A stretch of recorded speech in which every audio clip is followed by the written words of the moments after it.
Hello guys, welcome to YouTube channel. ఈ YouTube ఛానల్లో మనం డిఫరెంట్ టైప్స్ ఆఫ్ బిజినెస్ గురించి తెలుసుకుంటాం. మార్కెట్ లో ఉన్న బెస్ట్ బిజినెస్, వాటి ట్రిక్స్ ఏంటి, ఇవన్నీ గురించి తెలుసుకుంటాం. సో మీరు కూడా ఈ ఛానల్ ని సబ్స్క్రైబ్ చేసుకుని మీ ఎర్నింగ్ మీరు స్టార్ట్ చేయొచ్చు. So please do subscribe. So మనం ఈ రోజు ఈ యూట్యూబ్ ఛానల్లో ఈవెంట్ మేనేజ్మెంట్ గురించి తెలుసుకుంటాం. What is event management? Event management అంటే మన డే టు డే లైఫ్ లో జరిగే మ్యారేజెస్ కానీ, యానివర్సరీస్ కానీ, బర్త్డేస్ కానీ ఇవన్నిటిని అరేంజ్ చేయడాన్ని ఈవెంట్ మేనేజ్మెంట్ అంటాం. సో గైస్, ఈవెంట్ మేనేజ్మెంట్ కి కావాల్సిన ఇన్వెస్ట్మెంట్ వచ్చేసి ₹0. సో ఇక్కడ క్లియర్, మీరు ఏ ఇన్వెస్ట్మెంట్ చేయాల్సిన అవసరం లేదు.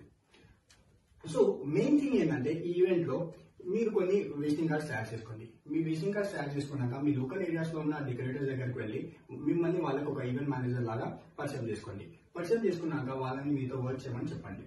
వర్క్ చేయమని చెప్పినాక వాళ్ళకి మంత్లీ కొన్ని మంచి ఈవెంట్స్ అరేంజ్ చేస్తాం. ఆ ఈవెంట్స్ తోని ఒక మంచి ఇన్కమ్ సంపాదించుకోవచ్చు అని చెప్పండి. సో మీ మాటలు విన్నాక వాళ్ళు కన్విన్స్ అయ్యి మీతో వర్క్ చేయడానికి రెడీ ఉంటారు. ఇమీడియట్లీ మీరు నెక్స్ట్ స్టెప్ చేయాల్సింది ఏంటంటే వాళ్ళు పాస్ట్ లో చేసిన ఈవెంట్ రిలేటెడ్ కానీ ఫొటోస్ కానీ వీడియోస్ కానీ గ్యాదర్ చేసుకుని వాటి డీటెయిల్ ఇన్ఫర్మేషన్ తీసుకోండి.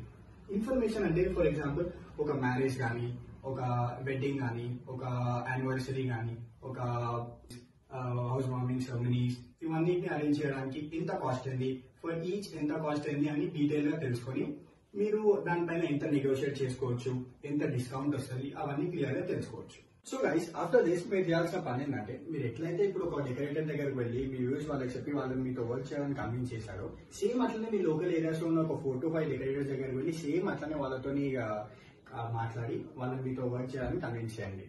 సో మనకి ఇక్కడ చూడాల్సిన మెయిన్ థింగ్ ఏంటంటే మీరు వాళ్ళతో ఎంత నెగోషియేట్ చేస్తారో, ఎంత రేట్ కి నెగోషియేట్ చేస్తారో అదే మీ ఇన్కమ్.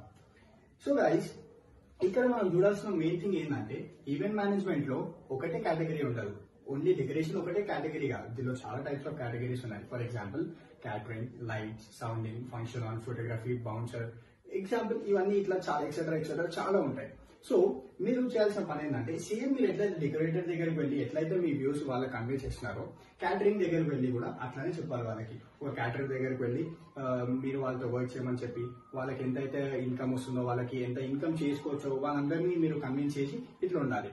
అండ్ ఫోటోగ్రాఫర్ దగ్గర కూడా వెళ్ళి మాట్లాడాలి. సేమ్ డెకరేటర్ తో ఎట్లా మాట్లాడాలో వాళ్ళని ఎట్లా కన్విన్స్ చేసినా మీతో వర్క్ చేయడానికి సేమ్ వాళ్ళతో కూడా ఇట్లానే మాట్లాడాలి. Function hall, bouncers, example etcetera వీళ్ళతో అందరితో ఇట్లానే మాట్లాడాలి. మాట్లాడినాక మీరు చేయాల్సిన పని ఏంటంటే మెయిన్ థింగ్, ఒక ఈవెంట్ లో ఉన్న మెయిన్ థింగ్ ఏంటంటే క్యాటరింగ్. మీ ఈవెంట్ లో ఎంత మంచి ఫుడ్ ఉంటే మీ ఇమేజ్ అంత పెరుగుతుంది. ఫుడ్ అంత బాగాలేదంటే మీ ఇమేజ్ కొంచెం కిందికి రావచ్చు అండ్ మీ ఈవెంట్స్ అన్సక్సెస్ఫుల్ ఉండొచ్చు. సో మెయిన్ థింగ్ మీరు ఏం చేయాలంటే వచ్చిన కస్టమర్ ని మీ దగ్గర ఉన్న క్యాటరర్స్ దగ్గరికి తీసుకెళ్లి వాళ్ళతో ఫుడ్ టేస్ట్ చేయండి. ఫుడ్ టేస్ట్ చేయించాక కస్టమర్ కి ఏ ఫుడ్ అయితే నచ్చుతుందో వాళ్ళ ఈవెంట్ లో అది ఫుడ్ క్యాటరింగ్ గా ప్రిఫర్ చేసుకోండి. ప్రిఫర్ చేసుకున్నాక ఇవన్నీ ఈవెంట్ మేనేజ్మెంట్ లో ఒక పార్ట్ అన్నమాట. ఈవెంట్ సో ఇప్పటి వరకు మీరు స్టార్ట్ చేసినప్పుడు మీ కింద ఏం లేకుండే, ఇప్పుడు ఈ ఈవెంట్ మేనేజ్మెంట్ స్టార్ట్ చేసినాక మీ కింద ఒక 4 to 5 caterers, 4 to 5 photographers, 4 to 5 function halls ఇవన్నీ వచ్చినాయి. So you have become a head of this. So guys, ఇప్పటి వరకు వచ్చిన దాంట్లో ఈవెంట్ మేనేజ్మెంట్ లో ఏమేమి కేటగిరీస్ ఉంటాయో మీరు ఇవన్నీ గురించి మంచిగా తెలుసుకున్నారు. సో ఇప్పుడు మనం తెలుసుకునేది ఏంటంటే ఈ వీడియోలో మనం మీకు ఒక్క ఈవెంట్ పైన ఎంత వస్తుందో, ఎంత ఎర్న్ చేస్తున్నారో దాని గురించి తెలుసుకుందాం. ఫర్ ఎగ్జాంపుల్ గైస్, ఇప్పుడు మీ దగ్గర ఒక కస్టమర్ వస్తాడు. కస్టమర్ వచ్చి ఒక బర్త్డే ఆర్గనైజ్ చేయమని చెప్పాడు. ఆయన బడ్జెట్ వచ్చేసి ఒక 30,000 పెట్టుకోండి. ఆ 30,000 లో మీరు చేయాల్సిన ఫస్ట్ థింగ్ ఏంటంటే ఒక 8 to 10,000 మీ కమిషన్ లాగా మీరు పెట్టుకోవాలి మీ దగ్గర. మిగతా ఉన్న రెస్ట్ ఆఫ్ ది అమౌంట్ లో మీరు ఈవెంట్ ని ప్రాపర్ గా ఆర్గనైజ్ చేయాలి. ఆర్గనైజ్ చేసినాక ఆ కస్టమర్ అనేటోడు మంచిగా మీతో ఇంప్రెస్ అయిపోయి అట్లనే ఫర్దర్ గా నార్మల్ ఇంకా కొన్ని ఎక్స్ట్రా ఈవెంట్స్ మీకు ఇవ్వడం కానీ జరుగుతుంది అన్నమాట. సో ఇక్కడ మనకు బర్త్డేస్ అనే కాకుండా చిన్న ఎన్ని ఈవెంట్స్ చేస్తుంటే అంత మంచి ఎక్స్పీరియన్స్ మీకు వస్తుంటుంది. ఫర్ ఎగ్జాంపుల్ చిన్న ఈవెంట్స్ అంటే ఫర్ ఎగ్జాంపుల్ కార్పొరేట్ మీటింగ్స్ ఉన్నాయి, కార్పొరేట్ పార్టీస్ ఉన్నాయి, ఫెస్టివల్ మీటింగ్స్ ఉంటాయి, festival parties, 21st days, anniversaries and గృహప్రవేశం ఈవెంట్స్, ఇవన్నీ చిన్న పార్టీస్ అన్నమాట. సో ఇవి చిన్న పార్టీస్ మీరు ఆర్గనైజ్ చేసుకుంటా మీకు ఒక ఎక్స్పీరియన్స్ అనేది మీకు డెవలప్ అవుతుంది. ఆ ఎక్స్పీరియన్స్ తోని you can move on to పెద్ద events, for example marriage and ఇవన్నీ. సో గైస్, ఇక్కడ మనం చూసుకోవాల్సిన మెయిన్ థింగ్ ఏంటంటే మీకు ఎంత పెద్ద బడ్జెట్ ఉంటే మీ పర్సెంటేజ్ కూడా అంత ఎక్కువ ఉంటుంది. సో బడ్జెట్ పెరిగినప్పుడల్లా మీ పర్సెంటేజ్ కూడా మెల్లమెల్ల ఇంక్రీజ్ అవుతుంటుంది. ఇది మెయిన్ పాయింట్ అన్నమాట. సో గైస్, ఇప్పుడు పెద్ద ఈవెంట్స్ కి మూవ్ అవుతుంటే పెద్ద ఈవెంట్స్ లో వచ్చేసి మ్యారేజ్ అనేది ఒక most biggest event in your life అన్నమాట. మ్యారేజ్ అనేది సపోజ్ ఒక పర్సన్ వచ్చి మీకు మ్యారేజ్ కి ఒక 5 lakhs బడ్జెట్ ఇచ్చిండు.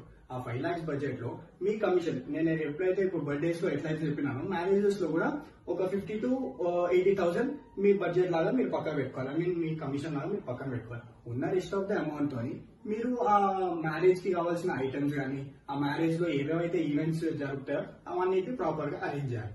మ్యారేజ్ అంటే మ్యారేజ్ లో ఒక మ్యారేజ్ అనే ఈవెంట్ లో చాలా ఈవెంట్స్ ఉంటాయి. ఫర్ ఎగ్జాంపుల్ హల్దీ ఫంక్షన్ ఉంటుంది, మెహందీ ఫంక్షన్ ఉంటుంది, రిసెప్షన్ ఎక్సెట్రా ఎక్సెట్రా ఇవన్నీ చాలా ఉంటాయి. సో ఇవన్నీ ఆర్గనైజ్ చేసుకుంటా మ్యారేజ్ అనే దాన్ని బిల్డ్ చేయాలన్నమాట. సో మ్యారేజ్ అనే దాన్ని బిల్డ్ చేసి అట్లనే మీకు ఎక్స్పీరియన్స్ ఏదైతే వచ్చిందో you can move on to destination weddings etcetera. So guys, ఇప్పుడు మనం కస్టమర్ ని ఎలా ఫైండ్ అవుట్ చేయాలో నేర్చుకుందాం. కస్టమర్ ని ఎలా ఫైండ్ అవుట్ చేసుకోవాలంటే మీ చుట్టుపక్కల ఉన్న మీ ఫ్రెండ్స్ కానీ, రిలేటివ్స్ కానీ, వాళ్ళకి మీకు తెలిసిన మీరు చేసే ఈవెంట్ మేనేజ్మెంట్ గురించి కానీ డీటెయిల్స్ వాళ్ళకి కొన్ని ఇవ్వండి. ఈవెంట్ మేనేజ్మెంట్ గురించి ఇచ్చిన డీటెయిల్స్ బట్టి వాళ్ళకి ఎవరన్నా వాళ్ళ రిలేటివ్స్ లో ఉన్న వాళ్ళు ఎవరైనా ఈవెంట్ ఆర్గనైజ్ చేసుకోవాలనుకో వాళ్ళు మిమ్మల్ని అప్రోచ్ అవుతారు. వాళ్ళు మిమ్మల్ని అలా అప్రోచ్ అయినప్పుడు మీరు వాళ్ళకి చెప్పాలి, ఒక మంచి డిస్కౌంట్ మీకు ఇప్పిస్తాం, మంచి డిస్కౌంట్ ఇస్తామని చెప్పినప్పుడు వాళ్ళు కూడా మీతో కన్విన్స్ అయ్యి వాళ్ళకి వచ్చిన ఈవెంట్స్ మీతో టైప్ చేయడానికి రెడీ ఉంటారు. సో ఇట్లా మీరు కస్టమర్ ని ఫైండ్ అవుట్ చేసుకోవచ్చు. సో గైస్, ఇవే కాకుండా మీకు చాలా వేస్ ఉన్నాయి మీ పేజ్ ని ప్రమోట్ చేసుకోవడానికి. For example social media platform ఉంది, దాంట్లో కూడా మీ పేజ్ ని మీరు ప్రమోట్ చేసుకోవచ్చు. And not only social media platform, కొన్ని మార్కెటింగ్ ఏజెన్సీస్ కూడా మార్కెట్ అవైలబుల్ ఉన్నాయి. వాళ్ళకి కూడా మీరు కొన్ని పే చేస్తే వాళ్ళు కూడా మీకు కొన్ని ఈవెంట్స్ గురించి అప్డేట్ చేస్తుంటారు. ఇట్లా అప్డేట్ చేస్తున్న వేలో మీకు కస్టమర్స్ వస్తుంటారు. మీరు కస్టమర్ ని ఫైండ్ అవుట్ చేసినప్పుడు మీరు కస్టమర్ ని అప్రోచ్ అయ్యి కస్టమర్ తోని మాట్లాడాలన్నమాట. కస్టమర్ ని అప్రోచ్ అయినప్పుడు మీ డ్రెస్సింగ్ సెన్స్, మీ గెస్టర్స్ అన్ని నీట్ గా ఉండాలి. మీరు అట్లా మీ వే ఆఫ్ టాకింగ్, మీ వే ఆఫ్ బిహేవియర్, మీ వే ఆఫ్ రిసీవెన్స్ వాళ్ళతో మంచిగా ఉండేటట్టు చూసుకోవాలి. మీ కస్టమర్ ని అప్రోచ్ అయినాక వాళ్ళని కస్టమర్ ఏ ఈవెంట్ ఆర్గనైజ్ చేయాలో, ఏ డేట్ లో ఆర్గనైజ్ చేయాలో, వాళ్ళ బడ్జెట్ ఏంది అన్ని తెలుసుకొని కొంచెం అడ్వాన్స్ వాళ్ళ దగ్గర నుంచి తీసుకొని మీ అందరిలో మీతోని ఎవరైతే వర్క్ చేస్తున్నారో వాళ్ళకి డిస్ట్రిబ్యూట్ చేసిస్తారనమాట. ఇట్లా చేసినాక కస్టమర్ కూడా ఒక ఐడియా వచ్చేస్తుంది, ఓకే మన ఈవెంట్ తొందరలో సక్సెస్ఫుల్ రాబోతుందని. సో గైస్, ఆ రోజు ఏదైతే పర్టికులర్ డేట్ పైన మీరు ఏదైతే ఈవెంట్ ఆర్గనైజ్ చేస్తున్నారో ఆ పర్టికులర్ డేట్ పైన మీరు ఫ్రీ ఉండేటట్టు చూసుకోవాలి. మీరే కాదు, మీతో వర్క్ చేసే ప్రతి ఒక్కరు ఆ డేట్ రోజు ఫ్రీ ఉండేటట్టు మీరు చూసుకోవాలి. అట్లా చూసుకున్నట్టయితే ఆ ఈవెంట్ మీరు సక్సెస్ఫుల్ ఆర్గనైజ్ చేయొచ్చు. అక్కడ మీరు ఉండి ఆ ఈవెంట్ లో ప్రెసెంట్ అయ్యి మీరు వాళ్ళని ఒక మంచిగా సూపర్వైజ్ చేసేటట్టు మీరు ఉండొచ్చు. సో గైస్, ఇట్లా చేస్తుంటే మీరు ఇట్లా చేసుకున్నాక మీ ఈవెంట్ అనేది సక్సెస్ఫుల్ అవుతుంది. మీ ఈవెంట్ సక్సెస్ఫుల్ అయినాక మిగతా రెస్ట్ ఆఫ్ ది అమౌంట్ వాళ్ళ దగ్గర నుంచి తీసుకొని మీరు హ్యాపీగా మీరు అక్కడ నుంచి వెళ్ళొచ్చు. ఆ ఈవెంట్ మీరు ఏదైతే మనీ వాళ్ళ దగ్గర నుంచి రెస్ట్ ఆఫ్ ది మనీ తీసుకున్నారో అది మీ ఇన్కమ్ అవుతుంది. సో ఇట్లనే కాకుండా ఇట్లనే ఆర్గనైజ్ చేసుకుంటా మంచి ఇట్లనే బిల్డప్ చేసుకుంటా మీ బిజినెస్ ని హైయర్ లెవెల్ కి తీసుకొని వెళ్ళొచ్చు. ఫర్ ఎగ్జాంపుల్, మీరే ఒక ఓన్ బిజినెస్ స్టార్ట్ చేయొచ్చు. మీరే ఒక మంచి ఆఫీస్ లాంటిది, ఏదైనా కంపెనీ లాంటిది, ఆఫీస్ లాంటిది తీసుకొని మీరు మంచిగా డెవలప్ అవ్వచ్చు అనమాట. సో గైస్, ఈ వీడియోలో మనం వచ్చేసి అన్ని ఈవెంట్ మేనేజ్మెంట్ గురించి తెలుసుకున్నాం, ఇన్కమ్ గురించి తెలుసుకున్నాం, అండ్ కస్టమర్ ఎలా ఫైండ్ అవుట్ చేయాలో కూడా తెలుసుకున్నాం. సో గైస్, ఇది మన ఇవాల్టి వీడియో. సో గైస్, ఈ వీడియో కనుక మీకు నచ్చినట్టయితే మీ ఫ్రెండ్స్ కి కూడా షేర్ చేయండి. మీరు కూడా సబ్స్క్రైబ్ చేయడం మర్చిపోకండి. అगर మీ ఫ్రెండ్స్ కి ఈ వీడియో నచ్చినట్టయితే వాళ్ళు కూడా మీతో టైఅప్ అయ్యి బిజినెస్ చేయడానికి స్టార్ట్ అవుతారు. So please do like, share and subscribe. Until then, bye.